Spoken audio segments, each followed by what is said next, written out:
Фирма Никдим е фирмата, с която ние като местно управление изключително се гордеем, защото тя първо е единствения производител на изделия за високоволтовата мрежа на Балканите, ситуирана в Казанлък и създадена в Казанлък от нейния собственик господин Димитров с един прекрасен екип в лицето и на управителя госпожа Карабаджакова.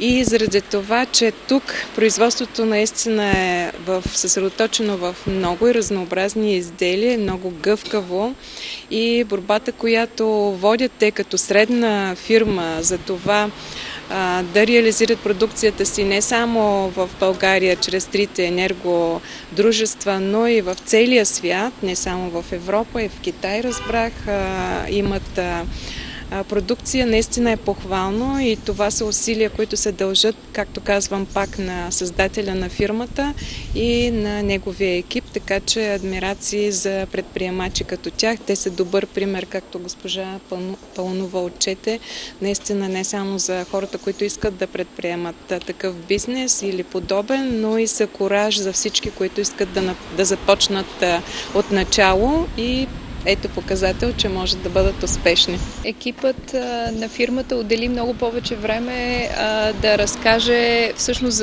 за техните успехи, което е чудесно и трябва повече хора да чуват за успешните предприемачи, които се реализират на територията на България, защото по този начин единствено и само можем да запалим други хора, които евентуално са имали идея да я реализират, да видят, че е възможно. Да, за съжаление, кадри липсват най-вече в този тип сектори. Инженери, хора с образование в информационните технологии в цяла България. Начина, по който можем да се справим, е не само с европейски програми, а по-скоро да наблегнем малко повече в образованието. Имаме няколко училища и едно от тях в Казанлък, които въвеждат дуално образование.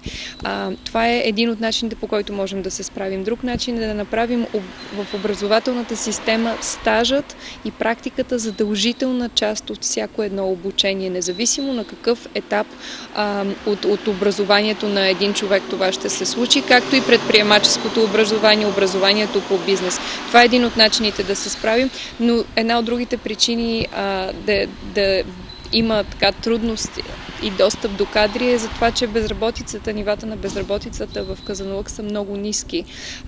Но това пък е и нещо хубаво, защото означава, че можете да привлечете кадри от други населени места в Казанлък и по този начин да увеличите конкурентоспособността на целия регион.